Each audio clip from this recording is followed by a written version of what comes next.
The microphone. Yeah. Okay. Have you tested the Mine has got microphone? HDMI into Mac. So if you just give me the canvas slides are online. Either we sit the two guys at the side or guy then the girl then guy then girl. Control the thing behind. Kalau What is that? What do you say? Say again? No, must control. My voice go high, that one must control.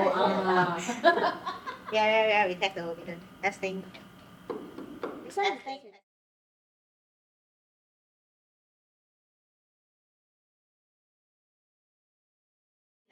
So, thank you so much for coming today to Agents of Change first ever event.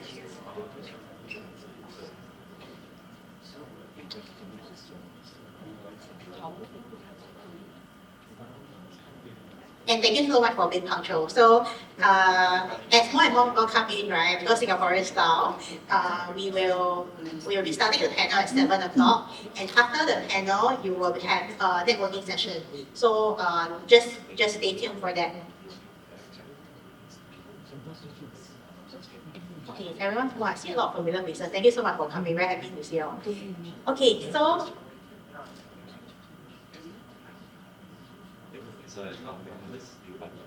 we are, sorry, everyone ready to start? Okay, perfect. So today's topic, right, is on how AI is redefining careers and businesses. And let me share a little bit about why we are having this session. Today's conversation, there are three parts to it. So first part is like for work, how AI is reshaping career landscape. So currently we hear a lot of retrenchment going on, like not just in Singapore, but globally. And yesterday, the election thing was announced. So we'll be, having elections, Singapore election soon. This will be a hot topic, I guarantee you, in the media for the next 2 weeks. So we will be talking about it today. Second part is how we live and how AI will transform daily experiences for every one of us. And then last way is how we connect. Just a show of hands, how many people talk to 𝒑𝒏𝒕 every day? Yeah, me too. I talk to DeepSeek every hour. DeepSeek in Chinese. I mean, they think differently, and I think the culture is that. So we do not claim in this panel or in this session to have all the answers. Definitely, we do not claim that. What we do want to achieve in all of our sessions moving forward is to inspire everybody to ask better questions. Because to prompt your AI, your 𝒑𝒏𝒕, your DeepSeek, your AI agent moving forward in 3 months, 6 months time, we all need to ask better questions. So this is our goal of the event. So feel free to challenge our lovely panelists later. If you don't challenge them, never mind, but remember to challenge yourself to ask better questions. Okay, so this is one of our aim of today. So the event is proudly brought to you by AI Visionary Society, which is my company, SMU, which sponsored this beautiful place, 𝒂𝒑𝒂𝒑𝒐𝒓𝒆, Shilpa started it, amazing community manager, and also Singapore Global Network. We do have an Agents of Change WhatsApp group. Agents of Change is actually under AI Visionary Society. It's super underground. So this is the second time we are sharing this QR code in public. So feel free to just get the QR code and join and be part of the conversation. So Agent of Change WhatsApp group, we aim for it to be a safe place. So you never worry am I not tech enough? I don't really know what the AI code is doing, things like that. You don't worry about that because we curate it to be a very safe place. The key here is to ask better questions. Okay, this part, right? SMU person today is on leave. Then the community manager, very, very lovely person, is on MC today. So I am also part of SMU BIG. So let me introduce on their behalf. So basically, SMU is an awesome place because they sponsored us, okay? I'm the ambassador, right? Okay, so it is established in January 2000. I'm reading it off. Okay, the first publicly funded university that is privately managed, then it has 8 schools. So usually the school I come to is SMU Connection, which is this building. So I just want to give them a shout out because the SMU team is working really, really hard to drive sign up for 𝒂𝒑𝒐𝒓𝒆 global competition. So this is for undergraduates and graduates. And basically they are doing like business plan, startup. Think of it as a startup competition. So you know any like promising young person who's undergrad or graduate, they can join this startup competition. And then you can take a photo of this to send to your undergraduate and graduate friends to join the competition. Thank you so much. Okay, so this is the SMU portion, and thank you once again for the SMU people for sponsoring this event, especially the venue. Okay, so now let me pass the mic to another of our sponsors, Stephen. Thank you, 𝒂𝒑𝒂𝒑𝒐𝒓𝒆. So I'm Stephen. I'm the director for my company, EIMC Business Consultancy and Training Academy. So I'm a training partner for James Cook and 𝒂𝒂𝒂𝒑𝒐𝒓𝒆. So on every brochure that you hand out to you during the reception, there's a name card on it. So later I'll tell you what's the use. So empowering Gen AI in the future of work, I think this is in line with today's topic. And you can discover how Gen AI actually helps you in your business application and workplace. So I'm going to introduce part of the courses. There is a handout to you as well. So before that, there's a statistics of how AI in Singapore, what we are, where we are now. So the statistic is as of 1st April 2025, not April Fool Day, but this is no joke. We are only 39% of our employees, or regardless of whether Singapore PR or foreigners, Singapore employees working in Singapore is only 39% of us. In our daily work, we adopted AI in some sort. So looks alarming to you, right? That means 61% we have not adopted AI. So in every 10% in this room, essentially only 4 of us use it. So 93% out of this 39%, 93% confirm they are more productivity in work. And out of the 39% who adopted AI, they use AI and they present it as their own work. Let's be honest, I mean, yeah, I saw her shaking her head, but this is true, this is a fact. And 49% of those of us who adopted AI, we think that understanding AI will get us a promotion. Okay, because this is a survey done by Salesforce out of 1,000 survey respondents in Singapore. And unfortunately enough, 37% of us that are using AI now, we have little understanding. It's only 37%. We have an understanding of ethics in AI. That's how unfortunate it is. So the 61%, as I say, we are not using AI in our daily work. So that calls for a requirement from the government agency, SkillsFuture, lifelong learning part of Lifelong Learning Institute, about the digital workplace with co-pilot program. And what is handed out to you on the brochure, this program is designed to equip all of us as learners with essential skills and digital tool knowledge. So digital tool is about co-pilot, analytics, and how it can help you in your communications. And to strive in a rapidly changing landscape. Every day is changing. Trump is making decisions every day. Very, very impactful. Yeah. So, what are some of the objectives of this course? It can enhance productivity with Microsoft Copilot in our workplace. We all know what is Microsoft. We are using Copilot in some sort, but we really understand that? I doubt so, because the statistics showing only 39%. How to integrate AI capabilities to improve our work content? This is one thing I have been using. I don't know about you, everyone using Teams or Zoom, but do you know that Copilot can help you summarize your minutes of meeting in 1 second after your call? That is something very important. Save your time. And of course, the course will have a lot of hands-on exercise with real-world examples, business case. I'm also a corporate trainer as well. Our objective is to empower learners with hands-on based applied training so that the learners will understand. And from the courses now are 90% funded, individual or Singapore of our age, 20-something, pay a bit more, but for those 40 and above, pay a bit lesser, and claimable by UTEP funding and a lot of fundings. And for those that are in corporate world, you will actually gain. You will actually gain, hear me out, you will actually gain You don't have to pay, claimable by SFEC. So if you want to know more, please WhatsApp me. Okay, thank you. So I'll pass it on to 𝒂𝒏𝒈. Oh, sorry. Thank you.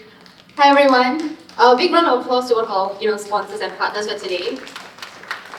My name is 𝒊𝒏𝒈 and I'm one of the co-hosts for today. I run 𝒂𝒑𝒐𝒓𝒆. So technically, I'm currently 3.5 heads that I'm juggling for myself. So first, my full-time job, which I do in the government, and I'm the head of community and comms for AI testing hub in Singapore. And then outside of it, I run 3 communities, and 𝒂𝒑𝒐𝒓𝒆 is one of it. And I started it back in 2023 after my sabbatical in Korea, where I felt, there's a lot of conversations around success, right? It's really easy to see it. But the truth is, I've worked in the startup space for 7 years, and then corporate transformation for 5.5 years. The amount of struggle that we go through is actually not spoken about so much in our society, and especially in Asia, there's so much shame attached to the word failure. Like if you're not seen as successful or you don't be productive all the time, then it's very frowned upon, right? So I wanted to have really candid, honest conversations with people, not just from the tech space. So we've spoken to like artists. About a month ago, I spoke to Joseph Schooling about his Olympic journey and transition into the VC space.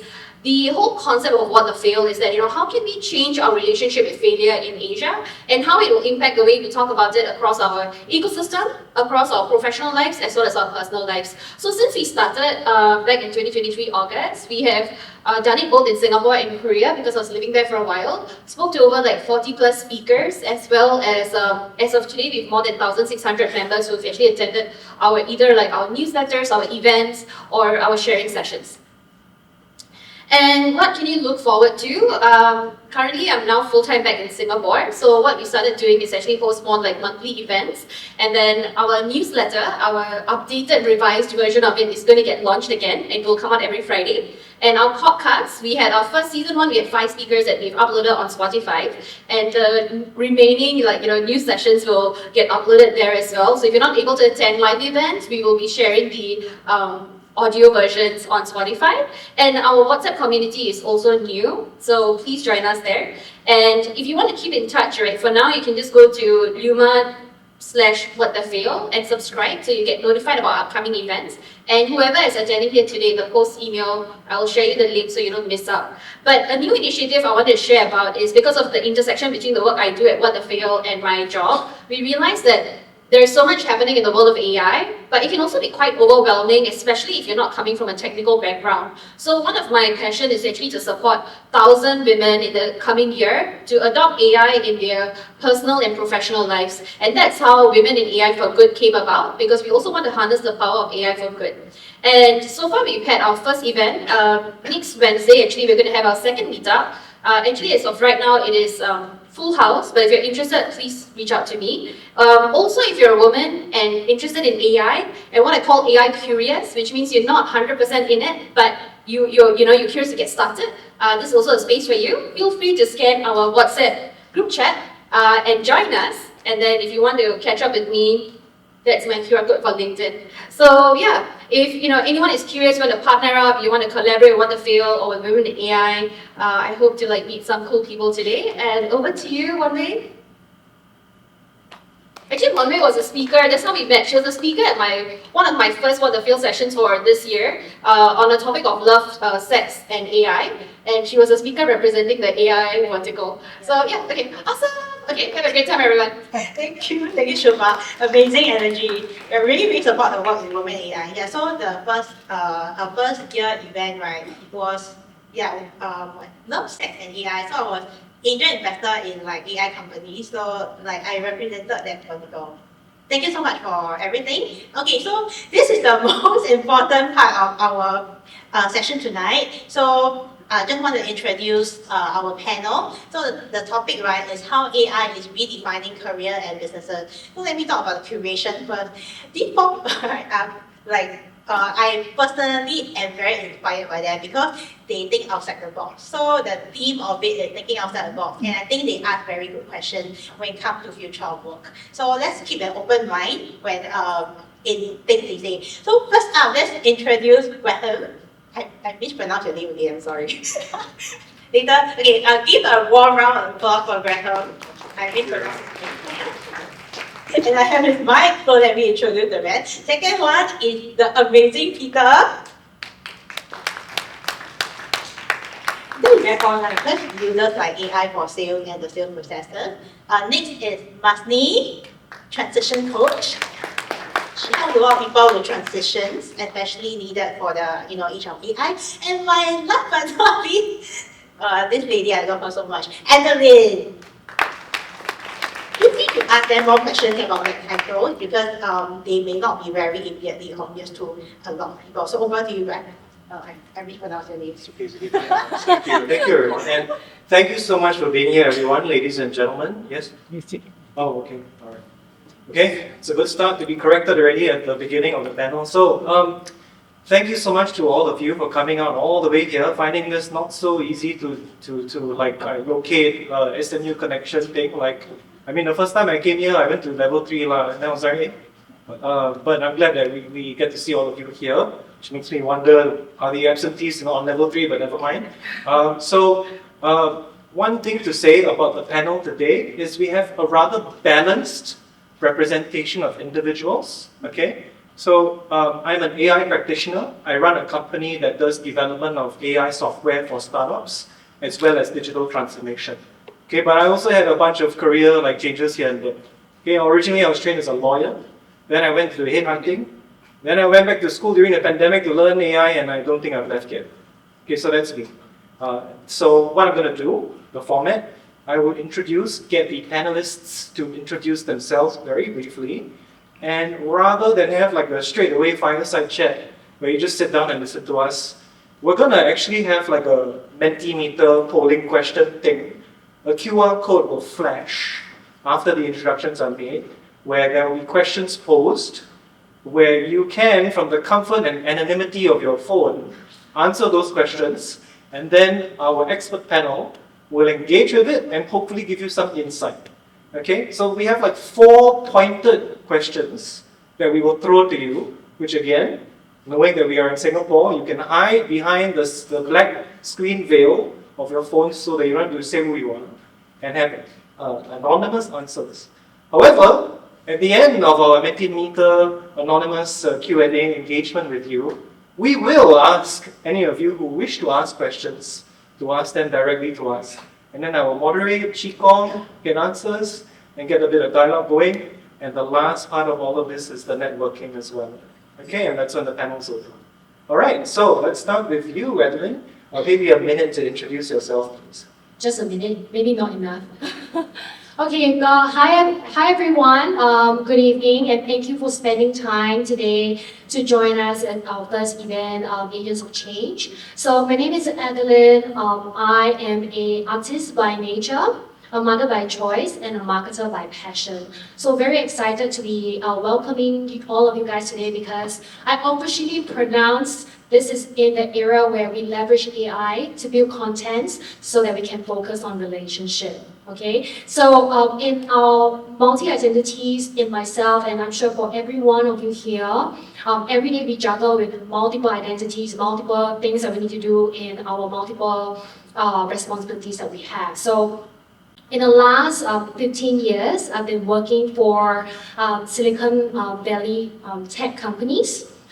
So some of the companies that you're familiar with, IBM, Dell, and now I'm actually with a company called Automation Anywhere. So as the name says of itself, automation can be anywhere. Okay, so I'm very passionate about AI, but at the same time, I'm also very excited to let you know that, with this era of AI, everybody has got the opportunity to embrace and explore and really open up new horizons. So enjoy the event tonight.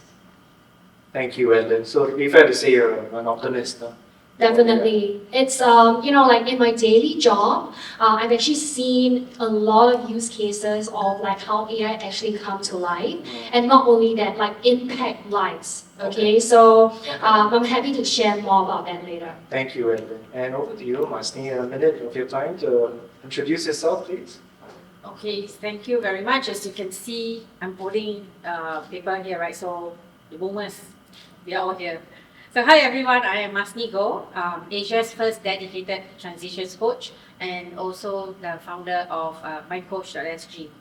So honestly, I've been through a lot of changes myself, and I've spent over 3 decades working across big organizations, HP, Vim, software, hardware, Plantronics, Polycom. So if you've heard of all those names, yes, I was there. And that includes that I built my own business along the way too. So like many of you, I've had to pivot my career. I had to learn new skills and also figure out how to stay relevant in these moving times, right? Very fast. So that actually leads me to who I am today, to be a transitions coach. So with all the talk on AI and then the global tariffs, even today we are talking about the US tariffs, it sounds like it's going to be taking away or in fact affect our jobs and also businesses. So it's easy to feel overwhelmed or feel very uncertain about what's next. So I get it because I've been there too. But I've also seen challenges as a start of something new. New career, side hustles, in fact, even a new way of thinking about changes. So tonight, I hope you will walk away not just with ideas, but with the confidence to take your next step, whatever that looks like for you. So let's learn from each other to turn today's challenges to tomorrow's possibilities. Thank you. Thank you, Masni. Thank you very much. And last but certainly not least, we have Peter. Hi, good evening everybody. My name is Peter and I am a lifelong sales professional starting from corporate all the way right now. I'm still doing actually sales. And the thing that really struck to me is how AI can be really a simple tool that you actually have in your hands that you can make use of to immediately help you, one, in your daily life, and two, if a lot of you are transitioning into doing something like either a founder or you're trying to do something like your own business, the first step is really how to find new sales. And after speaking to so many of my coaches and so many of people that I speak to, I understand that that is something that is the highest resistance for people to succeed, which is how to transit from corporate to finding a simple and yet effective way to really do more sales and to convert them. Right? So I myself, for full time, I'm actually a real estate professional. So I not only talk the talk, but I actually use AI in my daily work. Just I was sharing with some of the panel speakers here that I was actually using an AI to test a case that if it really holds true, right, it will be one of the real case that the entire negotiation is done by the AI. So I just prompted what it did and asked the AI to tell me what it got said to me. So I just use that. And if it really holds true, tonight I will know the result. I'll be glad to share with you all how powerful AI can be for your everyday life. Right, back to you, Graham. Thanks so much, Peter. Wonderful. Give another hand, please, for our wonderful panelists. Okay, so before I flash the QR code and start getting engagement with all of you lovely people, let me just reiterate the kind of makeup that we have here, okay? So there is myself as a technical practitioner, like I'm actually programming the thing for AI with my team members, okay? We have someone from corporate who by trade is a marketer, but has got a different view on AI and how it's actually, ironically, a way for us to recenter what it means for us to be people, right? Related but not identical to Adeline's position on the panel is Masni herself being a transition coach. Transition is a loaded word. Okay, when I came from HR, transition meant that you lost your job and you need to go and talk to someone to see what you can do next. Okay, so then we also have someone who represents the HR side and the coaching and fulfillment side of what this would mean for us as individuals, not just careerists. Then last but not least, we have another entrepreneur who is also an SME, who is not a coder like me, but has found a way to make AI work for his business. So quite an interesting diversity of views that I hope you will find useful.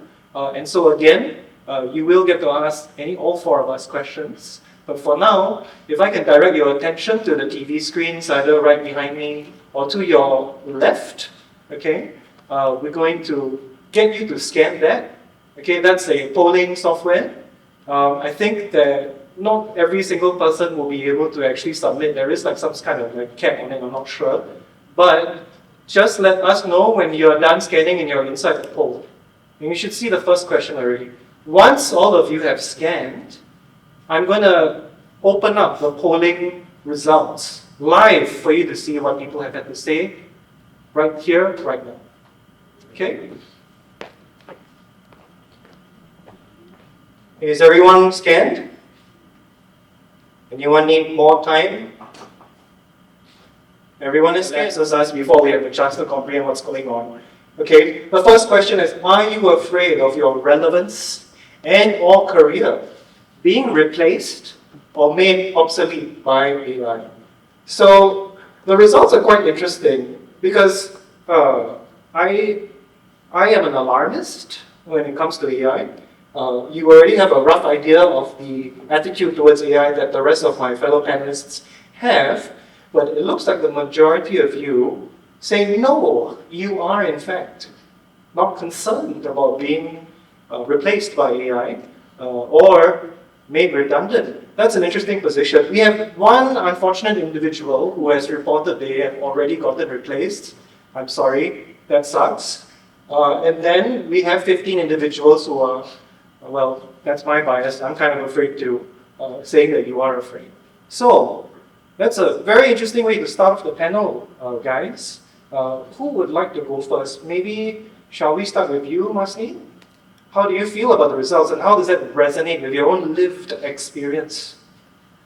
Yeah, like what Grant said, that it's very interesting because I was actually one of those that's, the last one, what's that? The one that has been replaced. Yeah, so during my time, it wasn't just AI, it was the reorganization and stuff like that. So when I got laid off, actually I was quite happy at that point of time. Said, hey, I got the money, right? I'm gonna do whatever I want to do. But that being said, I left, I did what I wanted to do, but was that something fulfilling? I wasn't ready mentally, emotionally. So I did everything, the travel, the K-dramas, catch up, everything else. And then when I sat down, I realized that my identity has already been left. I am no longer the Masni that was needed, the Masni that was, I would say, important in that organization. So yeah, when I went through that, I didn't know I needed help. I was too shy, too afraid to talk to anyone. So I would want to say that, don't think that by not saying, by not acting, you are okay. And it's okay not to be okay. Just reach out. Yeah, so that's my experience. Thank you. Edlin? Yeah. Thank you. Yeah. Yeah, so I think, being in the tech industry, highly volatile, I think having the fear, especially seeing so many use cases in the market is very real. Yeah, and I think tech industry is actually one of those that gets impacted the most in terms of talents being replaced by technology. I've also had friends where, they've been through multiple rounds of replacements. Yeah, so they have to go through multiple rounds of transitions, which is, very much can be life-changing, right? So I also urge for everyone, because I'm also representing myself today as a relationship specialist. So think about don't just wait for AI to really, don't think about the fear of AI creeping in to replace you. Think about how you want to embrace it. Think about how you want to explore it. And I would say we're still very much in a human-powered business, right? So human is still the core of, working with AI. and together with AI. So think about the relationship. Every one of you here has a relationship, ecosystem blueprint that you're probably aware or not aware of. And I'm happy to share more of that later as well. But really, I think human is where the human engagement, is critical in times where you can actually outsource your contents and your work to AI. So really just giving an example here as well. So I have a 9-year-old daughter. And in my multi-identities, after my full-time job, I have to engage my daughter, I have to really check her school bag, and I have to also keep up to date in terms of what's going on in school. Sometimes it can be very overwhelming. She comes back, Mommy, I have got a badminton competition that I need to take care of. Or Mommy, I have an interview by the teacher tomorrow because I'm being shortlisted by to take part in the contest. And sometimes if you feel like you have got no proper help, it can be very daunting, right? But leveraging AI to build on this relationship, specifically for me and my daughter, I went to ChatGPT and I asked ChatGPT, hey, we are trying to prepare for this, competition. Can you give me a suggestion of questions together with really good answers that we can consider during the interview? And that worked wonders because I specifically spoke to the vice principal of the school, and she was telling me that, oh wow, your daughter is very articulated. So actually, I'm very happy about that because it really helps me a lot with, firstly, I think building a bond and really exploring AI together with my 9-year-old. And secondly, it really helped her in terms of the entire preparation process. So this is also an elevation, right, to the entire human ecosystem in all of your daily life, and how you can actually have a curated experience of every single one person in your life, be it whether is it in your job or is it with your family and loved ones, it can make a big difference. Thank you. That's a very interesting view, Adeline. And of course, we have another panelist who's been successful in utilizing AI in a way that seems to enhance their work rather than threaten it. Peter, what's your opinion, or do you resonate with what Alan has to say? I think before we dive into it, right, if you look at the numbers, right, it's nice to look at percentages, but I don't know who you are, but that one person, right, that one single person is somebody's, I don't know, it's a son, a daughter, right, it could be a parent who needs help. Because for me, right, I do also coaching sessions with people who has been replaced. And the very first thing is every single one of them, right, has the need to understand that AI is actually something that is really simple to use, right? So that's why I would like to just divert your attention rather than look at the percentages, rather every single one of the numbers down there that says that yes, I do fear using AI or getting replaced because of AI. That person needs help, and I think. First, I think I want to share that it's really, you do not have to be afraid. The power is really in your pocket. You can just download the 𝒑𝒐𝒓𝒂𝒑𝒐. Like I was sharing with some of the panelists also, the simplest things are the things that work. I can give you an example. I was chatting with them like this today. So I was booked for a traffic offense. It's a parking offense. Alright. So That's all. It wasn't more than that. Yeah. Perfectly, it's just a parking offense. So, of course, yes, I made a mistake, but it was what do you call that? An innocent mistake. So I didn't try to overthink it. So I went straight to ChatGPT. Right, I just gave them the conditions. I asked them to craft a letter. And today, just when we were chatting, the email came. My appeal got accepted. And that's not the first time, this is my second time. A round of applause for Peter, everyone. So, I think you don't have to really overcomplicate things.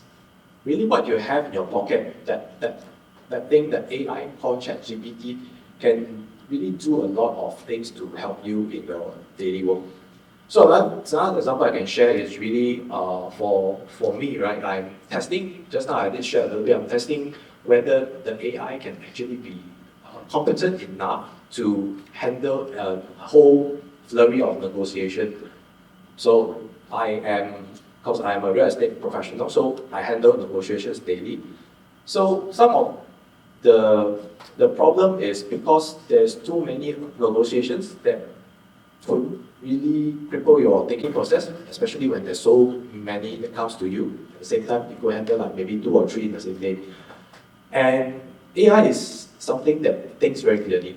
So as long as you, what we call, ground it to how you want it to behave, and train it to how you want it to behave, it will actually output the correct answer to you. What it does, it reduces, it clears all the noise, and it gives you clarity. Clarity for you to communicate to a real person, which I think is what's more important when we want to utilize AI, to humanize AI. Let AI just take away all the noise and heavy lifting, while we do what we should be doing best, connecting with people, interacting with people, enjoying people. I think that's more of a better future, I think, when we utilize the AI correctly. Thanks a lot, Peter. And panelists, I'll have to be a bit more strict with the time management because we don't have that much time. I think like one question that remains unanswered is, even if you have figured out how to use AI to help you with your workflow, or you went to the deep end like me and studied actual programming and machine learning, is it still enough to save you, so to speak, for your career, if that's actually what we want to do or not? So we can address this maybe during the Q&A, but let's go to the next question on Peter that we can get you to answer, please. So the next question is sort of related to the idea of who needs most support in this AI era. So open-ended question, right? Like, how do you all feel about like the categories of members in the workforce generally who need the most help in AI, right? And that's quite broad. You don't have to, it can be fresh grads, low-skilled workers, could be salespeople, marketing, whatever you think. Please answer if you can.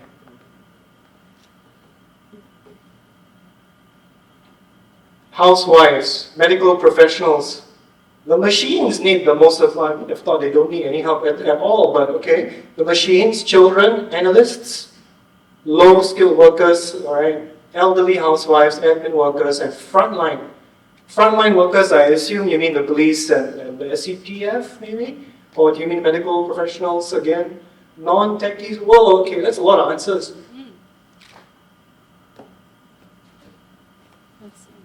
Okay, we have a discernible pattern of one distinct group, which is mature workers. I think that's fair to see that. We got graduates, we have white collar more broadly. Okay, very interesting. Okay, tell you what, let's just pick the one category, right? Like, what do you guys think about, let's say we talk about mature professionals or mature workers in the workforce. Maybe this time, start with you and Lynn. Sure. So for mature workers, actually, I agree with it to a certain extent, but I also think that one of the really, one of the big titles that, stood out to me in my mind when this question was asked was CEO. So I think, first of all, I think AI has made a lot of jobs possible as well, right? So there has been an article that came out, a lot more startups, especially holding the CEO positions, they're actually starting out using digital workers first. So digital workers equals AI. Okay, whilst they figure out, the real role and responsibilities of how they want to shape the head of departments, because they really need the execution to be done first. So CEO is something that is very interesting and has been on my mind. And what's really exciting is also anybody can be a CEO now. Like, you can make your dreams, from a dream to become a visual, to become reality.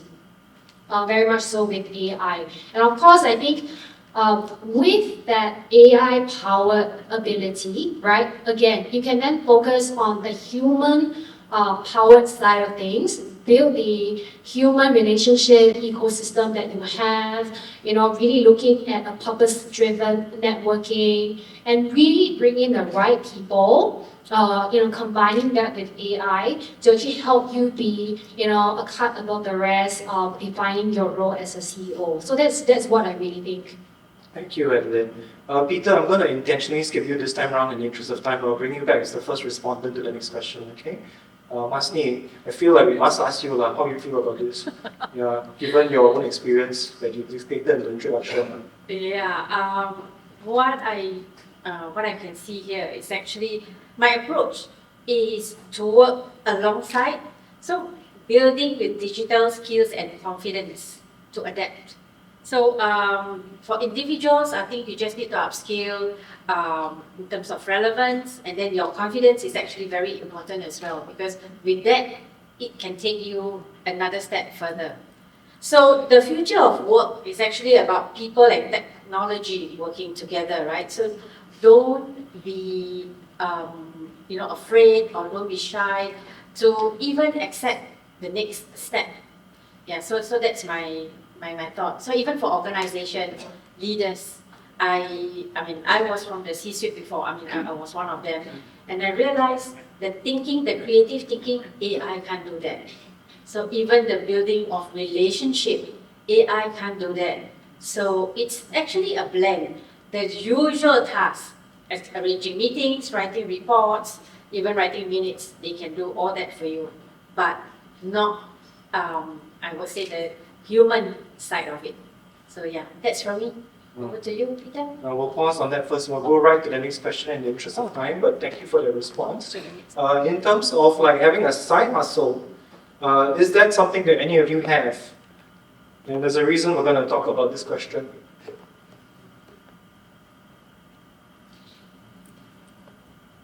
Okay, wow, so quite a lot of you have side hustles here. Yeah. I suppose if Shilpa can do 3.5 jobs, we all can do at least 1.5, right? Okay, wow, that's quite a majority there. And on the fence about maybe in or out? Okay, I think it's enough of a result to actually start talking about it. Peter, you are a man who also wears many hats here. How do you feel about this response, and how does it resonate with you? I think it ties in really well with what we are here today. I think a lot of us are actually being empowered to really do a side hustle, because the efficiency using AI is so much better, so much faster, right? So now the only thing is some people might start to say that I don't know how to use it, right? Because right now there is, what we are doing now, a lot of AI tools are what we call narrow AI. It's quite easy for you to just give it a set of simple instructions and be able to churn out certain product for you.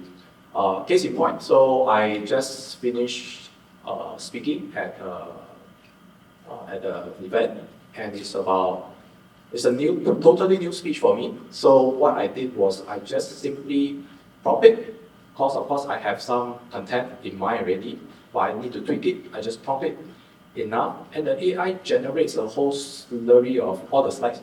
All the slides basically is out, with the pictures, with the graphics, everything is out. Right? I would say that is about 90% done. All I need to do is just tweak it a little. And it took me like 10 minutes to do that.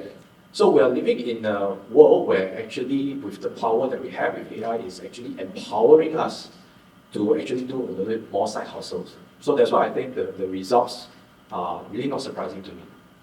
So apart from you monetizing AI to help you with your appeal letter for the traffic offense, the other way that you've monetized is actually to directly support your day-to-day effect. Yes, definitely. So maybe I just stretch on to answer a little bit more. So I have a client who was in a tussle, and she was being so-called sued to small claims tribunal.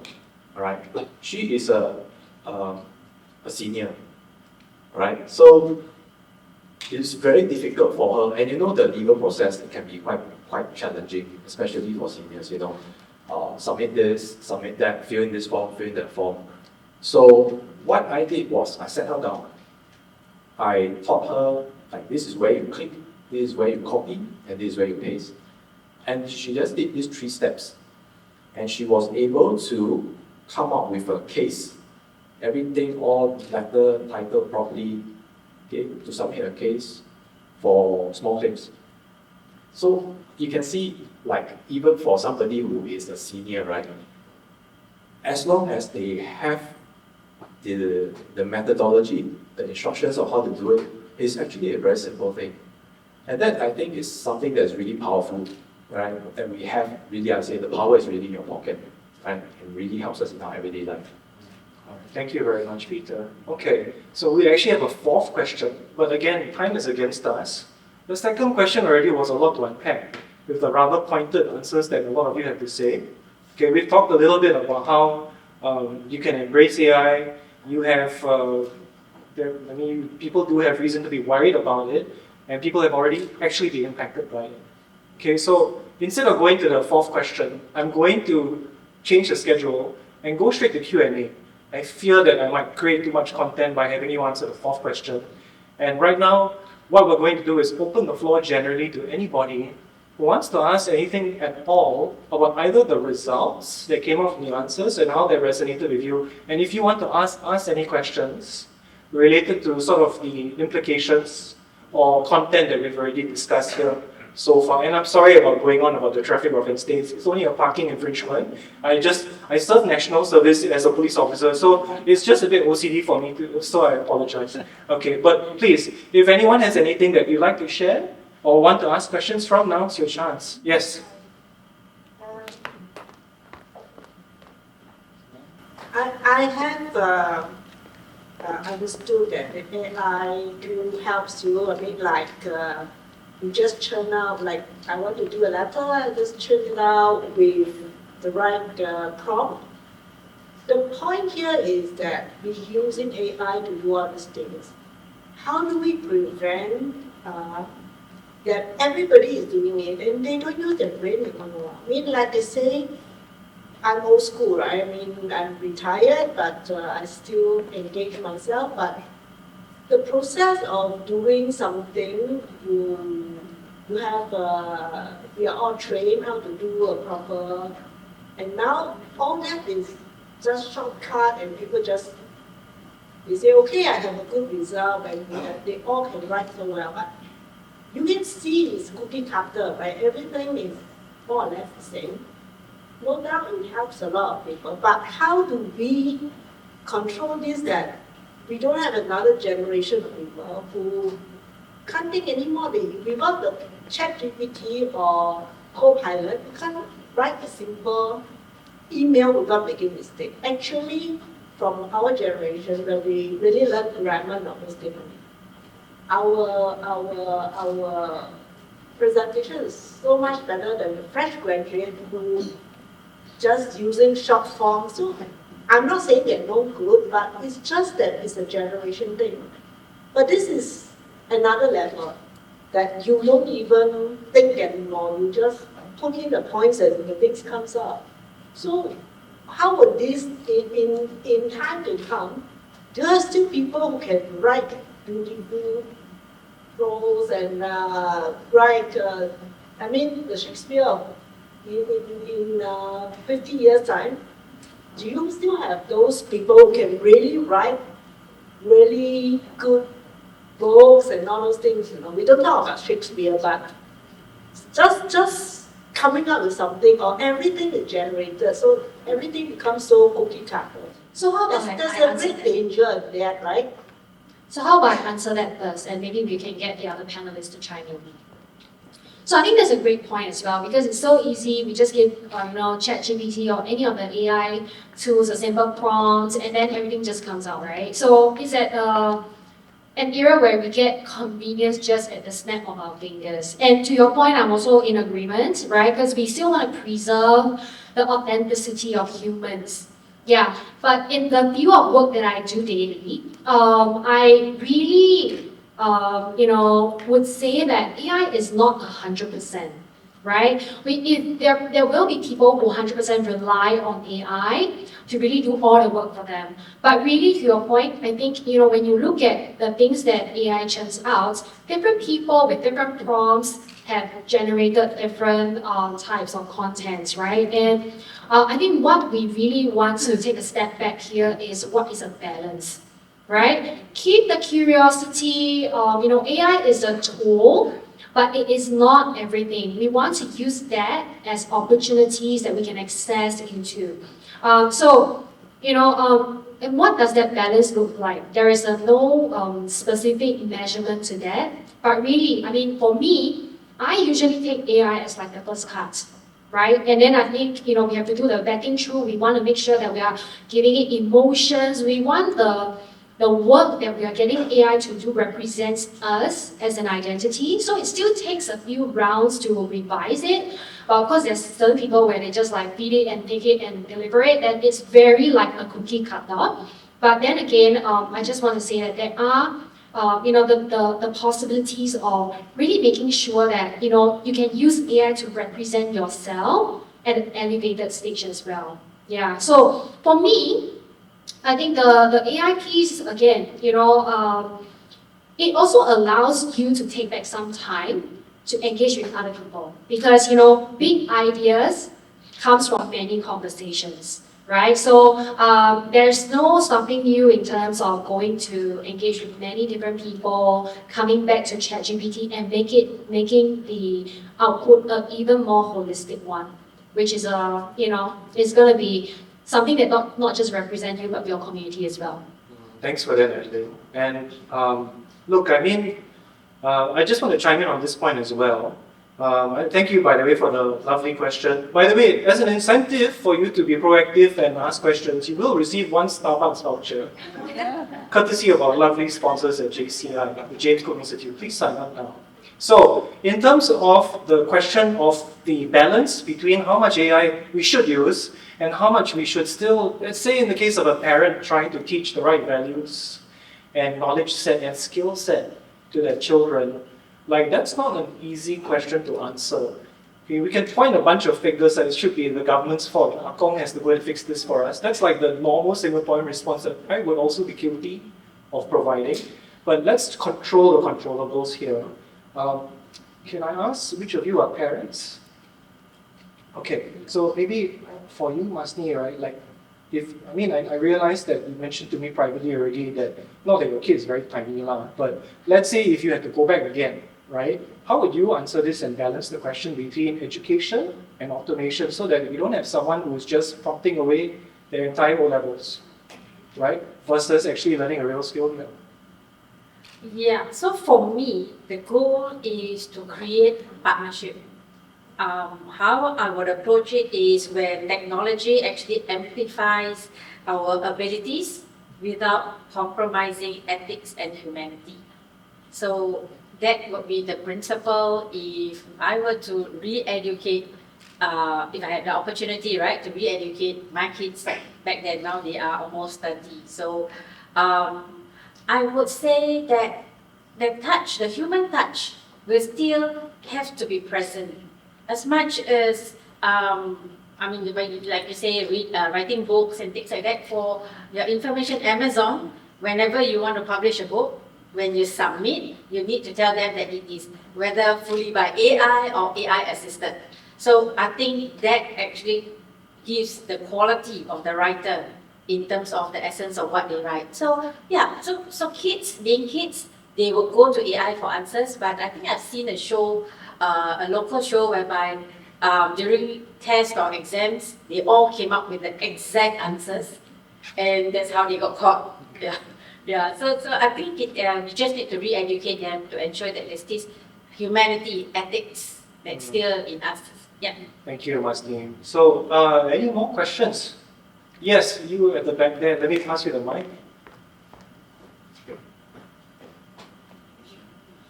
Hello, thank you for the time. I would like to ask one question. I've always tried to learn a lot about generative AI and using ChatGPT to look for answers.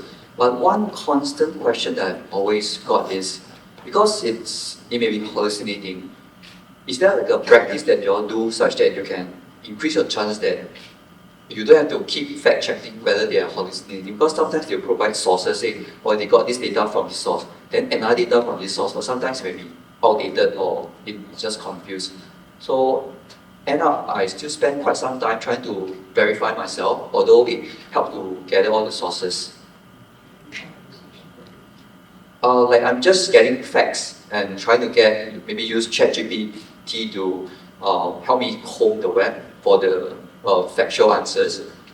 But I realize I can't trust it 100%. So it's a bit of a hassle to, because it will provide all the sources, say, oh, it's from this source. I need to click in and read myself. Then I still need to spend time reading everything again, just to digest it myself, to make sure it's not hallucinating. So it can help, like get a lot of data, but I still can't trust it. So what's the best practice after all these years I've been trying? Sure, thank you very much. Good question. Round of applause for you, please. So I'll answer this, right, because hallucinations are a problem that I deal with in the job. So, like, if the thing is giving you the wrong answer, even though you've been asking it 3 times that this is not what I meant to say is X, but you're answering Y, the short answer is, as a everyday user, the best thing you can do is try to refine your prompts more. But even then, even if you have like the totally perfect prompt, right? Like I want you to sound like Joe Biden in the 1980s when he was still a senator, and we want him to like have a very specific cadence, and I want him to talk about economics, but make sure it's Keynesian economics as opposed. You try all that, right, and it still won't give you a correct answer. And the reason for that is that GPT, generative pre-trained transformers, focus on the P. P stands for pre-trained. Pre-trained means that whatever it is that the people in OpenAI or Anthropic or Mistral, etc. have fed the AI will be whatever it will be maxed out at for that point in time. So when you deal with so much information, right, there's like, imagine like, you know, RAM or memory capacity, like there's like a limit to how much actual information can actually be absorbed by the AI. And so like there's always going to be a certain accuracy limit. Okay, Edlin made the point that AI only has a certain level of accuracy. It's very much true also from a technical perspective. The short answer is, until computers make the next leap, possibly to quantum computing, which is another can of worms, you're not going to see hallucinations go away. And that's good news for us, because it means that the rate of replacement of our jobs, where you have a human in the loop to audit whether the answer is what you want for work, what you want for your kids to read, what you want in your everyday life, right? We still remain relevant because the AI isn't perfect. Okay, so that's the answer for that. Another great question, thank you very much. Okay, so we still have 2 more questions and 2 more vouchers. Yes, let me just come over there.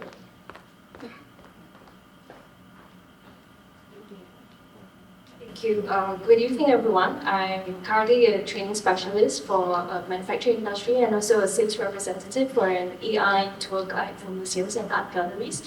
My question would be, when it comes to job application, how do I successfully get through the first round of the HR, because currently a lot of major companies also have their AI tools to catch whether your CVs and cover letters are written by AI. So how do you present yourself to be the genuine person who say, for me, I'm really a training specialist and I'm very eager to have this job? Thank you. Thank you, that's a great question. Round of applause, please. Go ahead, please, Peter. I am not a HR specialist, but I think it's not the how actually. The answer to the question is the who. So when the how becomes a level playing ground, every single piece of resume, right, looks the same, right? Then you need to start to ask better questions like, who should you be asking for a referral, possibly, to get you to... That's why I say AI is not something that is going to replace you, it's something that's going to elevate you. But it is the connection, the humanizing part of using the AI that really separates you from the other person, right? So if you go down the rabbit hole of trying to be more, use tech to fight tech, it doesn't work. So rather than looking that direction, perhaps we should look at how, because a job is given to another person through a person. So it's always a human to a human. So you probably could look from that angle and start talking to more people. Hopefully that helps. Thank you so much, Peter. What a great answer. Adeline? May I extend a little bit about that? Yeah, so I like the who part. I think it's very important because I'm a hiring manager myself. So sometimes when I look at different CVs, right, I know which one is actually being generated by AI and which one is not. So I always recommend that, to your point earlier, be authentic, right? And the first step to being authentic is always, doing up a rough CV, as the first cut before you feed it into the AI system, so that AI can still preserve a certain level of your authenticity.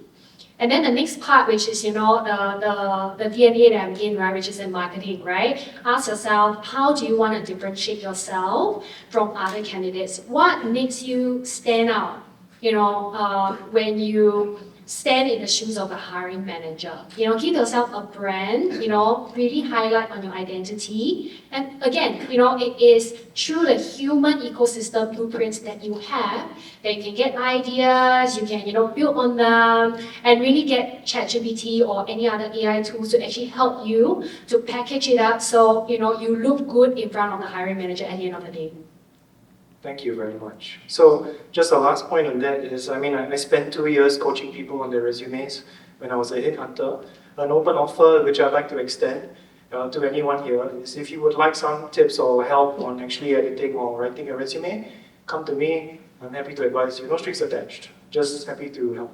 Okay. So we have one final question. Yes? Okay. Sorry, Ariel. Here you go. I would like to know, whether using AI, when kids use it, whether it's going to slow down their neural pathways. So this is a very scientific question.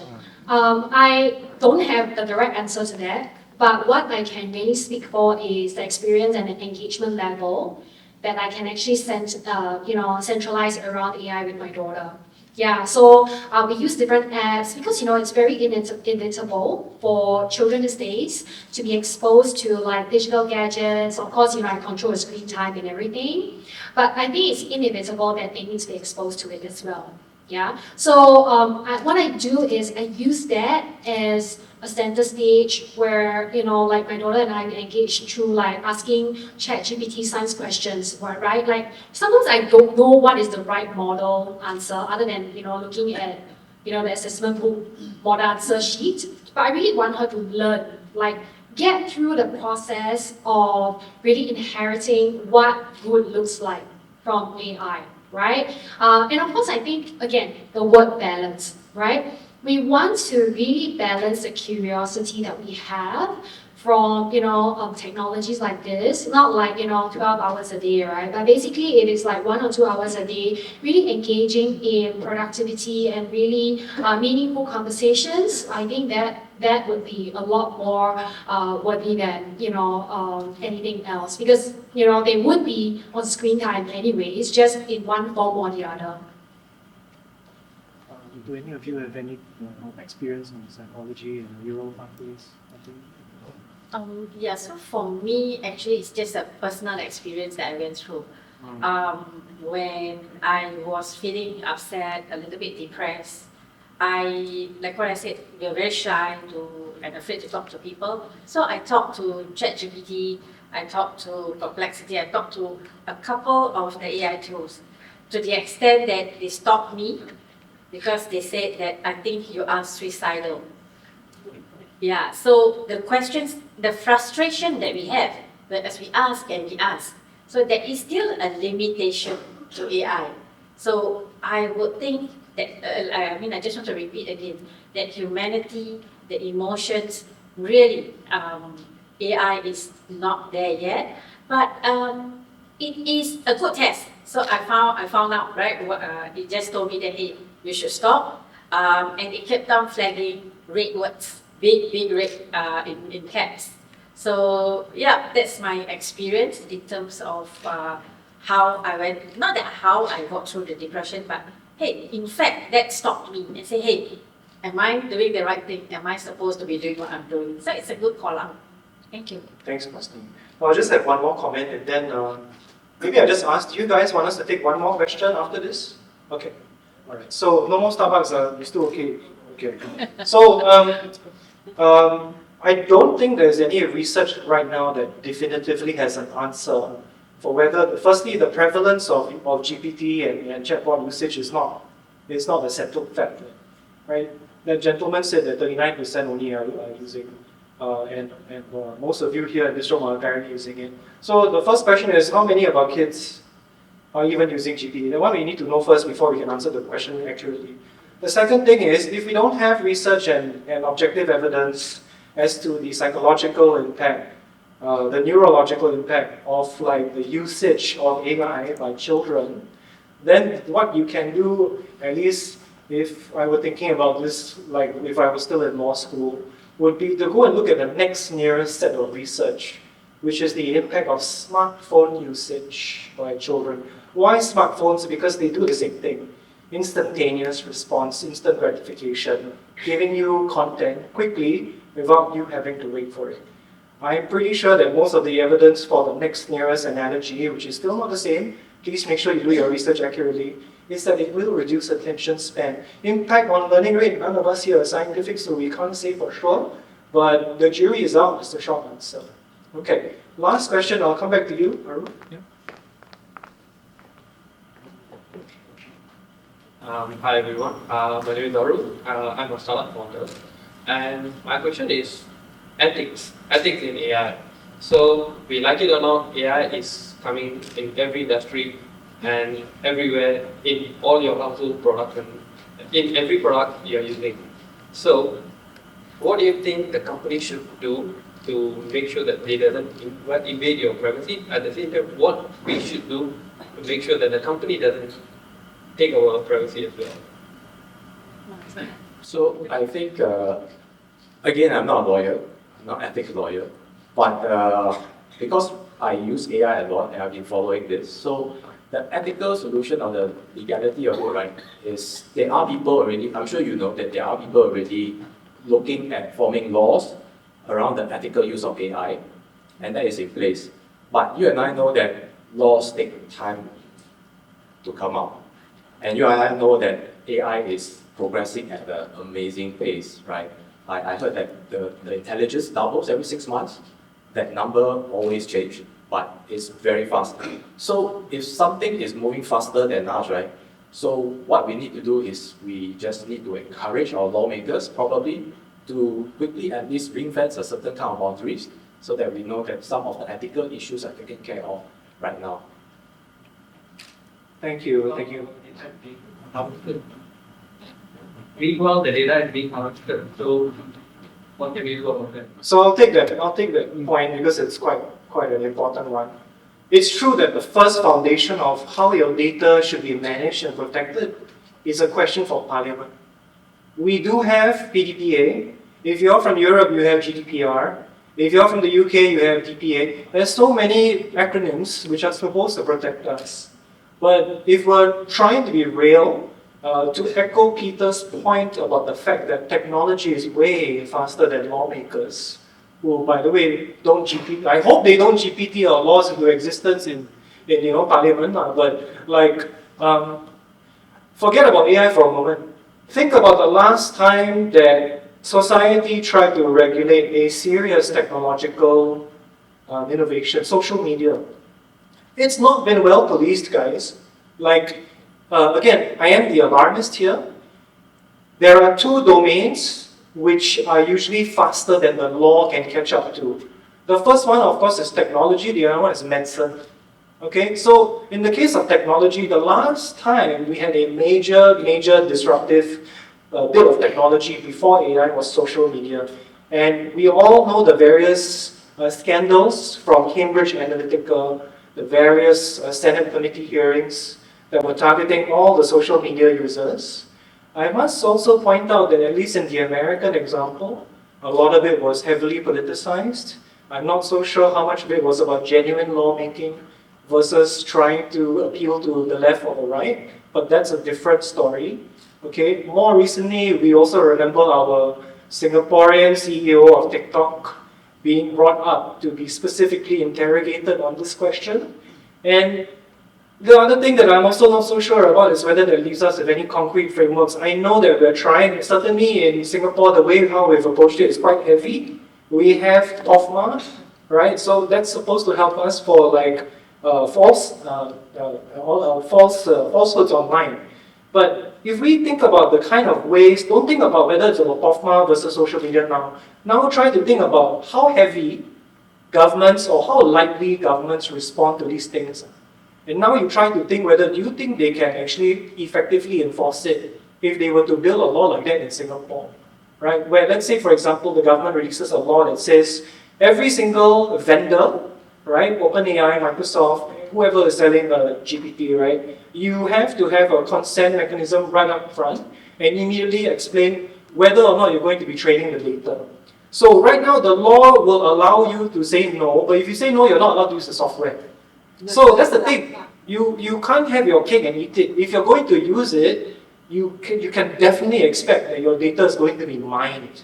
Now, how can you use a GPT or a chatbot and make sure that your data is not getting mined? Now, there are some vendors who are allowing for opt-out.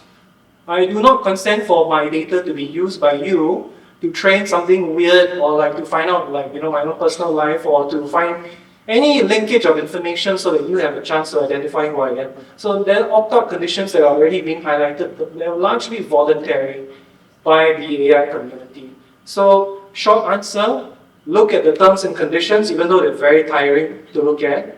All right, look at all the check boxes. Don't agree to all the cookies, for God's sake. Reject all the cookies, and then use the app. But make an informed choice first, because yes, you should not allow your data to be harvested. But then, on the flip side, the business community will tell you, then you have no right to use my AI.